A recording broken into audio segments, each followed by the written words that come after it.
Bonjour à toutes et à tous, ravie de vous retrouver pour une nouvelle émission de C'est à vous. Aujourd'hui, j'ai le plaisir de recevoir Lumi, coach en communication non violente et sonothérapeute. Bonjour Lumi. Bonjour, comment tu vas? Très bien, je te remercie et toi? Ça va très bien. Alors aujourd'hui, on va parler d'hypersensibilité et des difficultés de communication qui peuvent en découler. Lumi, d'après toi, pourquoi les personnes hypersensibles ont parfois autant de mal à communiquer ou à se sentir comprises? Dans la majeure partie du temps, le problème de communication, il va se faire parce que il va y avoir cette idée, dans un premier temps, très probablement, de ne pas vouloir déranger ou d'arriver tout simplement dans une configuration où, en fait, ne serait-ce que la première interaction sociale que tu vas avoir peut provoquer de la timidité.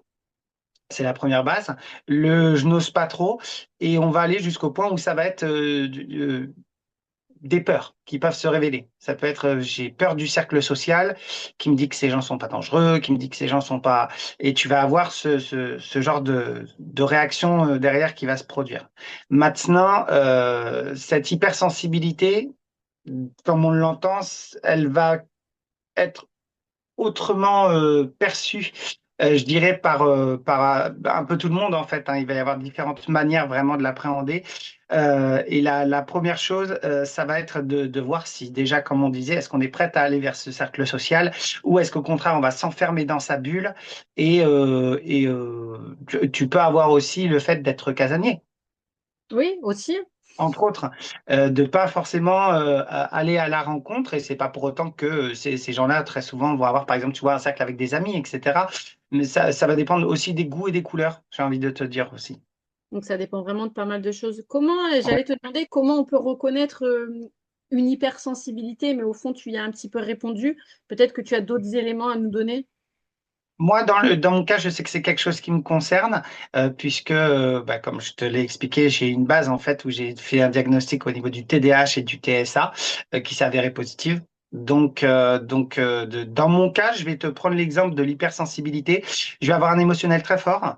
Un livre qui dégage une certaine émotion, un film, je vais me mettre à pleurer. Voilà. Je peux aussi être très sensible à des choses toutes simples qui nous entourent. Je vais me promener, tu vois, le long d'une rivière. Le fait d'entendre le vent dans les branches, d'entendre un petit oiseau se poser au loin, chanter, etc. Et juste me connecter au moment, ça va être, ouais, c'est fort, tu vois. C'est vraiment une émotion forte qui arrive, qui te C'est ça. submerge en fait. C'est ça. Rien que tu vois, c'est bête, hein, celle que je vais avoir eue le plus récemment, je suis allé bah, justement au bord d'une petite plage qui a été fabriquée au bord d'une rivière. Et c'est tout bête, je vois des enfants qui jouent entre eux au loin, tu sais, qui étaient avec leurs parents, etc. Et juste voir ces enfants, tu vois, qui rient dans le sable, qui se chamaillent à s'envoyer les trucs, et juste entendre un enfant rire, mon Dieu, qu'est-ce que c'est précieux. C'est tellement vrai. Comment Hum, tu peux, comment tu peux expliquer que les personnes hypersensibles comme toi absorbent, au final c'est le bon terme, je pense, absorbent les émotions et les émotions des autres aussi, je pense. Alors, je vais aller sur quelque chose d'un peu. On va remonter dans le temps, si tu es d'accord, et on va prendre la DeLorean. OK? Ça Donc, on se marche. transforme en Doc et Marty McFly. Allez, c'est parti. En gros, l'idée, c'est que avant nous, on a eu nos parents. D'accord? On a eu nos grands-parents. D'accord? Et à chaque époque, je te dirais qu'il y a eu pas un conditionnement, mais une manière de vivre. OK? C'est-à-dire que nos grands-parents étaient plus dans la génération, on a appris à savoir ce que c'est que la douleur et de ne pas avoir le choix, parce ils se sont quand même, pour la plupart, tapés les guerres mondiales. Donc, ils sont sortis d'un climat où ils savaient ce que c'était de tout perdre et où ils n'avaient pas le choix. Donc, ils étaient vraiment dans cette culture du j'ai pas le choix. Leurs enfants, donc nos parents, en plus, c'était dans cette génération de j'ai le choix, mais comme mes parents m'ont transmis des valeurs extrêmement importantes, je dois transmettre des valeurs à mes enfants. Et c'est là que sont commencé à naître les fameuses cases, tu sais, Oui. les protocoles, les cases d'enfermement, les croyances limitantes, etc. C'est là que c'est né. Ensuite est arrivé nous. Donc nous, où on prenait toutes ces infos Et c'est là où on a commencé d'entendre parler de transmuter au niveau des traumas, des karmas familiales, ce genre de choses. Et il y a la génération après, donc nos enfants. Donc nous, déjà, on sent qu'il y a un changement qui se fait de manière pas uniquement cellulaire, mais profond. Tu vois, vraiment quelque chose qui va aller dans le sens de la spiritualité, je te dirais peut-être d'une part d'éveil. Et nous, dans un premier sens, notre génération a commencé, même nos parents, je dirais, a commencé à développer une hypersensibilité. A commencé à développer une hypersensibilité. Et c'est très marrant de voir que dans la majeure partie des cas, quand il y a un parent hypersensible, il y a un enfant hypersensible. Est-ce Si tu que regardes le pourcentage, c'est assez intéressant. il y a un lien? Est-ce que, du coup, si je comprends bien, il y a un lien avec le contexte dans lequel on vit au final, que ce soit familial ou l'environnement dans lequel on est? Je te dirais qu'il y a trois choses qui rentrent en compte. Notre milieu familial et le contexte dans lequel on vit, le milieu sociétal, le monde qui nous entoure, et le milieu intérieur. Parce Évidemment. que si tu sais, quelque chose que je parle beaucoup, par exemple, en communication non violente, je parle, et ça fait partie d'ailleurs de mon livre, des trois différents corps de famille. Parce que c'est quelque chose qu'on a pu entendre parler, mais qu'on ne comprend pas vraiment. Le principe des trois différents corps de famille, c'est que toute ta vie, de ta naissance jusqu'au jour de ton décès, tu auras trois corps de famille qui vont t'accompagner tout du long. Tout du long. Le premier corps de famille, tu le connais, c'est la famille de sang, c'est-à-dire papa, maman, frère, sœur, cousin, etc. OK? En deuxième, tu as la famille que tu construis, ton conjoint, ta conjointe, les enfants, etc. Et en troisième, tu as la famille que tu choisis. C'est tes amis, meilleurs amis, etc., etc. Et chacun, en fait, va avoir une fonction bien précise. Et pour l'image, je vais te prendre une maison. Imaginons, tu as une maison que tu fais construire. Première étape, qui correspond à la famille de sang, les fondations. Ta maison, si elle n'a pas de fondation, ça va être compliqué à la prochaine tempête. Ensuite, la famille que tu construis, les murs, les fenêtres, le toit, les portes. Et là, tu vas me dire, bah nickel, c'est bon, j'ai ma maison. Du coup, j'ai pas besoin de la famille que je choisis. Ben si, parce que la famille que tu choisis, c'est les meubles, c'est les décos, c'est l'âme de la maison. Et c'est important aussi. Et si tu prends cette image de la maison, mettons qu'on a une maison fondée, construite, mais pas d'âme. Hmm, manque du sens. Si par contre, on a des fondations, de la déco. Ah oui, mais j'ai pas les murs, j'ai bon, maintenant, j'ai une maison qui a les murs, qui a tout ça, qui a la déco, mais pas de fondation. Risqué aussi. Est-ce qu'on peut être hypersensible sans vraiment le savoir? En fait, à partir du moment où on t'a fait grandir dans une croyance limitante ou un protocole qui te dit que, euh, non, en gros, c'est pas bien de l'être. En gros, oui, mais tout le monde est un peu sensible. Bah, tu vas te dire, oui, bah, je suis comme tout le monde en fin de compte. Je te prends par exemple dans mon cas. Qu'est-ce qui m'a fait me dire, non, j'ai vraiment une hypersensibilité, etc. C'est des petits détails. Le fait que je ne supporte pas les intonations de quelqu'un qui va parler très fort. Le fait que je ne sais pas comment te l'expliquer, mais je ressens quand un appareil est surchargé électroniquement, enfin électriquement. Je, un endroit, par exemple, qui dégage trop d'ondes Wi-Fi, etc., j'arrive pas à supporter. Je le sens, en fait, je sens. L'hypersensibilité, dans mon cas, par exemple, j'ai aussi de l'hyperesthésie. L'hyperesthésie, par exemple, tu vois, c'est certains textiles, le contact avec certaines matières va être compliqué. Moi, j'ai un toc que j'ai très souvent, c'est ça. J'ai du mal avec les vêtements au bord du cou, tu vois. Euh, je te prends l'exemple de moi comme de ma fille. On déteste les étiquettes dans les vêtements. Donc, tout ça, ça va faire partie de l'hypersensibilité, l'hyperesthésie, voilà, la perception aussi. Parce que tu vas avoir une partie dans ton intuition, parce que ça, on va dire que l'hypersensibilité, c'est le sixième sens qu'elle développe. Le premier sens qu'elle va te développer, c'est ton intuition, c'est ton clair ressenti. Eh ben, écoute, je pense que là-dessus, il y a pas mal de points sur lesquels je te rejoins. On en reparlera Ouais. après. Ouais. Euh, Tu parlais tout à l'heure de la communication non violente. Est-ce que tu peux nous dire ce qu'elle apporte concrètement et ce que tu fais? Alors, La base de la communication non violente, c'est que le précurseur de tout ça, c'est notre très cher Marshall Rosenberg, ok, qui a commencé à développer autour de la communication non violente. Et s'en est suivi, on va dire, sur notre très cher hexagone, Thomas d'Ansembourg. Thomas d'Ansembourg, lui, il est belge. Il a commencé en Belgique et aujourd'hui, donc, il vient démarcher également en France en expliquant ce que c'est que la communication non violente, etc. Moi, ce qui m'a intéressé là-dedans, c'est que, comme je te disais précédemment, j'ai rencontré Thomas d'Ansembourg, une rencontre qui a été magique et magnifique. Cet homme est rempli d'une extrême douceur et bienveillance, c'est incroyable. Et donc, j'ai assisté à beaucoup de ses conférences, jusqu'à vouloir me former.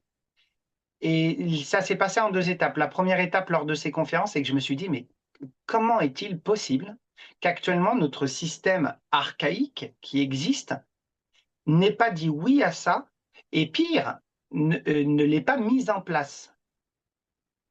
Parce que je peux te promettre que la communication non violente, tu le mets en place dans les écoles, dans les collèges, dans les lycées, je vais même aller plus loin, dans les entreprises, au travail, et de manière récurrente pour ceux qui le souhaitent dans la vie, un peu sous forme de stage, mais on nous aurait donné dès le départ des outils qui sont certes négociables, mais méga importants. Je te donne la vision d'une école demain qui existe, où on va remplacer certaines matières qui ne sont pas forcément obligatoires et qui sont même, excuse-moi, je vais me permettre un peu pompantes, hein. Excuse-moi, mais moi, par exemple, quand j'étais à l'école, les cours de techno et les cours d'art plastique, bon, et même de sport, à la rigueur, je m'en foutais un peu, même si il y a quand même des belles valeurs dans chacun de ces cours. Par contre, à la place, on va te proposer des cours d'intelligence émotionnelle, de compréhension de soi, de communication non violente, d'écoute empathique. J'intègre ça dans une école. Tu voudras envoyer ton enfant dans une école lambda ou dans une école qui intègre les programmes de base plus ceci. Aujourd'hui, il y a une idée, et je pense que tu l'as peut-être vu de ton côté autour de tout ce qui est Montessori. C'est qu'en fait, dès que Montessori est né, Montessori, ça part d'une base qui est extrêmement saine. Mais il y a des gens qui, en fait, toute idée qui naît, tu auras toujours des personnes qui seront présentes pour la critiquer. Montessori, la base, c'est d'être à l'écoute de l'enfant, d'écouter son rythme et de s'y adapter. Voilà ce que c'est que Montessori. Sauf qu'il y a plein de gens qui l'ont compris comme oui, c'est être une nunuche, c'est être non, mais là, il est dans une tempête émotionnelle. Non, non, on ne devient pas des BCBG bourgeois qui sont à l'écoute uniquement de nos enfants et de plus rien autour. Non, c'est pas le cas. On a toujours le nous, le moi, ok, la perception de ce qu'on est. Simplement, là où auparavant on aurait pu négliger nos enfants, c'est niette, ça s'arrête là. C'est ça c'est la mentalité, justement, c'est de se dire mon besoin compte autant que celui de mon enfant. Il n'y a pas de l'un est plus prioritaire que l'autre, ou très souvent, tu sais, on peut se retrouver dans le fameux système de routine hein, qu'on a mis en place. Et oui, bah, je passe avant et je néglige un peu mon enfant. Mais c'est dur de se le dire ça, je néglige mon enfant. Alors, tu es aussi sonothérapeute, il me semble. Quel rôle pour toi joue le son dans l'apaisement émotionnel? Alors, je vais être très cash envers toi. J'ai fait de la musique, en fait. J'ai été rappeur, chanteur. Donc, on va dire que la musique, je baigne dedans depuis l'âge de mes 10 ans, à peu près. Ok, donc j'ai vraiment avancé beaucoup là-dedans. J'ai découvert beaucoup de milieux musicaux, jusqu'à, même si tu veux savoir, je vais aller très loin, à un contrat qu'on m'a proposé sous le nez avec Universal Music France. Euh, Sauf que là-dessus, j'ai eu de la chance, j'ai toujours eu un papy qui était très lis les petites lignes, fils. Et en fait, je me suis rendu compte qu'on allait me faire signer un contrat où j'avais 20% de royalties, 80% pour eux en face. J'ai dit, tant que le contrat passe pas à 50-50, vous m'aurez pas. Ils m'ont dit, mais jamais de la vie. Je fais d'accord. Eh bien, moi, je ne prostitue pas ma musique. Donc, c'est non. Donc, je suis parti de là-bas. Et en partant de cette idée-là, je me suis dit, c'est fort quand même ce que je viens de dire. Je ne prostitue pas ma musique. Quelle importance pour moi a la musique dans ma vie? Extrêmement importante. Jusqu'au jour où je suis tombé sur un documentaire de Masaru Emoto sur le travail au niveau de l'eau. Et je vois que les fréquences ont un impact sur l'eau. Et tout de suite, la première idée dans ma tête, c'est, mais attends, puisque l'être humain est composé à plus de 70% d'eau, Donc, ça veut dire qu'il y a un impact sur l'humain. Et là, j'ai commencé à me renseigner sur les fréquences. Chaque fréquence, comment elle influençait au niveau des champs énergétiques, au niveau de nous-mêmes, cette part d'eau en nous. Et là, j'ai commencé à remarquer qu'il y avait des résultats très concrets, très, très concrets. Je me suis dit, OK, j'ai été découvrir ce qu'il y avait en sonothérapie, d'accord? Au niveau des différents outils. Alors moi, je t'avoue qu'il y a beaucoup de personnes qui vont utiliser, par exemple, c'est les bols en étain, Oui. les bols tibétains. Moi, un peu moins. Moi, ce que je vais avoir, eh ben, je vais te le même montrer même là, c'est mon grand ami, le bol de cristal. Voilà. Ça, c'est mon outil de travail. Et lui, donc j'en ai plusieurs autres, hein, j'en ai en tout 9, qui vibrent à des fréquences chacune très précises. Et chaque fréquence va avoir une possibilité. Tu vois, 528, par exemple, 528 Hz, c'est la fréquence qui va te relier à l'universel, au soi. Tu vois, 432, ça va plus être une fréquence d'amour et de cœur.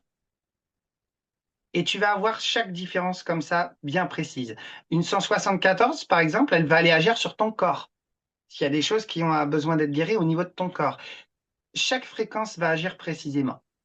Tu vas avoir les diapasons aussi que tu vas pouvoir utiliser. Tu vas avoir ce qu'on appelle des clés d'activation galactique qui vont agir à ton corps, mais qui vont reconnecter des mémoires aussi. Et moi, tout ça me fascinait. Je me suis dit, écoute, de base, j'adore la musique, et là, la musique peut servir l'humain. Mais allons, en fait, allons. Voilà, c'est allons. Et est-ce qu'au final, ces deux approches-là dont on vient de parler, la communication non violente et la sonothérapie, ne sont pas quelque part un petit peu complémentaires aussi? Complètement. Complètement parce que d'un côté, tu vas avoir un outil qui amène du concret. Et ce que j'aime beaucoup avec le bol, c'est que, tu sais, très souvent, on a cette idée quand on va, par exemple, chez un professionnel, qu'on fait en une séance et que tous nos soucis sont réglés. Aux personnes qui sont capables de se dire ça, et c'est là que je vais peut-être prendre un risque, dites-vous une chose. Si demain, vous voulez un corps d'athlète, ça va nécessiter d'aller souvent à la salle. Ça va nécessiter de se structurer. Le bien-être de notre corps, le fait de trouver un corps sain, nécessite cette même gymnastique. C'est de s'habituer au bien-être. Donc, dans le cas, par exemple, moi, généralement, j'ai eu beaucoup de personnes qui venaient pour profiter une fois du bol, et j'ai expliqué, je fais, le but, c'est de vous y habituer. Donc, c'est qu'on le recommence le plus souvent. Moi, généralement, ce que je préconise, j'aime beaucoup préconiser plutôt un par mois. C'est un rythme qui est ni trop, ni pas assez, c'est correct. Et en termes de même de ce que les gens pourraient se permettre financièrement, sincèrement, ça va. Tu vois? Voilà. Donc, je me dis, partons là-dessus et on propose ça. Et ma foi, écoute, ça se passe plutôt bien. Et puis, les gens voient des résultats concrets. Ils voient des résultats concrets. Tu te sens, il y a une sorte d'apaisement, tu te reconnectes un peu quelque part à toi-même pendant ces séances-là au final. Oui, alors après, il faut savoir que quand tu joues le bol, tu vas avoir une manière de le faire soit pour les gens, soit pour toi. Tu peux le faire pour toi-même aussi. Exactement. Un bol, tu vas tourner dans le sens horaire, c'est pour transmettre à l'autre. Un bol, dans le sens anti-horaire, c'est pour toi. D'accord. Et quand je fais le bol, très souvent, ça m'arrive, je tourne dans le sens horaire, tac, je me fais une petite pause, je fais 2 tours en anti-horaire. Hop, je reprends en horaire. Tu vois, c'est en fait un partage. Je me nourris, je te nourris en même temps. Tu vois? Alors que ça pourrait être l'inverse, tu vois, d'être focus qu'à un endroit et du coup on se dit bah oui, mais non, mais c'est ça qu'on attend d'un professionnel. Non, un vrai professionnel, c'est celui qui fait parce qu'il est apte à faire. Alors aujourd'hui, du coup, tu proposes aux autres, tu aides les autres. C'est, je crois Oui. que tu m'as dit, une vraie mission de vie pour toi. Oui. Qu'est-ce qui t'a amené vers cette mission de vie? En fait, c'est un choix que j'ai fait. C'est une promesse que je me fais une fois par an. Je prends un moment où je déconnecte de tout, mais strictement tout. Je me pose et je me dis, on va où, Arnaud? On est qui aujourd'hui? Dans l'expérience du je suis, où t'en es et vers où on va. Et en fait, un jour, je me pose à mon bureau, tu vois, et je revis un moment. qui est Tu sais, notre rendez-vous quand on était dans le bureau du CPE, quand on allait au bahut. Ça te rappelle des souvenirs? Ah oui. Et ben, je me revois à ce moment et je me dis, bah tiens, on va se reposer la même question qu'on t'a posée, Arnaud. La fameuse question, bah tiens, Élodie, tu veux faire quoi dans la vie? Et à l'époque, première réponse, bah, je veux aider les gens, je veux, voilà, peut-être dans la vente ou peu importe, mais ouais, les aider à trouver ce petit truc qui fait plaisir, quoi, etc. Et ce que je fais de la vente, etc. Effectivement, j'aide, ça me fait plaisir, mais je sens qu'il manque ce truc. Je me repose au bureau, même question, même réponse, mais différente. Qu'est-ce que tu veux faire, Arnaud, dans la vie? Je veux aider les gens, c'est tout. Et là, tu as une vague, tu vois, de profondeur qui m'atteint, qui est vraiment waouh. Je veux aider les gens, mais de quelle manière? Comment? Je veux aider les gens à retrouver la version sans masque, à plus se connecter à la version paraître, mais à la version être de ce qu'ils sont. Laisser tomber les masques, laisser tomber les croyances limitantes, les cases qu'on s'est créées parce que maman nous a appris ou papa nous a appris qu'il fallait être comme ça, ou fallait avoir de l'argent, ou fallait. Non, non, non, non, non. Personne t'a demandé d'incarner, d'avoir de l'argent, d'être telle personne. Non, non. T'as juste à être. Mais ça peut paraître une grande phrase, tu vois, juste chercher à être. Cette authenticité en nous-mêmes. Et très Et souvent, tu vois des personnes qui donnent beaucoup d'amour envers les autres, mais qui savent pas s'aimer eux-mêmes. donc aider vraiment les gens à se reconnecter à eux, quelque part. C'est ça? Et apprendre à s'aimer peut-être. Parce que pour moi, c'est très dur ce que je vais dire là. Aimer l'autre sans s'aimer soi-même, c'est mentir au monde. Effectivement, c'est fort. Ah, c'est très fort, mais si tu donnes un amour que toi-même tu ne te portes pas à toi, sur quel amour, sur quelle base ou forme d'amour tu t'appuies? Un amour qu'on t'a montré, un amour qu'on t'a vendu, qu'est-ce que tu en sais qu'il est vrai cet amour? Est-ce que tu as été vérifier l'info? Donc en fait, tu transmets par automatisme l'amour. Mais est-ce que tu as expérimenté l'amour? Est-ce que tu as ressenti l'amour? Donc ta mission, c'est vraiment ça, si on résume. C'est l'amour au final, l'amour de soi, l'amour des autres, Tu sais comment s'appelle le livre que je sors? non? Le grand guide de l'amour éveillé. Durant l'écriture de ce livre, tout du long, ça a été apprenez à vous aimer vous-même, à vous reconstruire. Il y a peut-être des choses où vous avez été trop dur envers vous-même. Je vais dire une phrase que j'ai entendue dans un documentaire d'un monsieur que j'aime beaucoup, qui est très connu dans le développement personnel, qui s'appelle Tony Robbins. C'est t'es trop dur envers toi-même. T'es en train de foutre le bordel et tu vas tout gâcher à aller à ce rythme-là. Et tu sous-estimes ce que tu es capable d'accomplir en un an. Mais tu sous-estimes encore plus ce que tu es capable d'accomplir en 5, 10 ou 20 ans. Je te laisse juste avec cette phrase.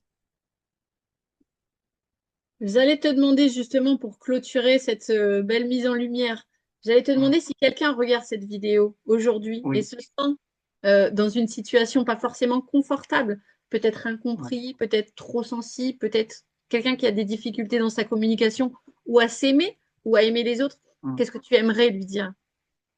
Je lui dirais, regarde, je suis la preuve, en ayant une base de TDAH et de TSA, que c'est pas nécessairement simple d'évoluer dans une société qu'on essaye de nous vendre, mais que on a été établi par aucun protocole, aucun code, que notre sensibilité n'est pas un mal, mais un super pouvoir.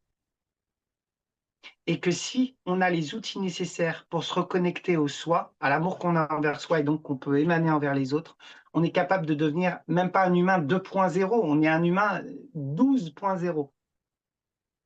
On est la version bêta de la version bêta de la version bêta.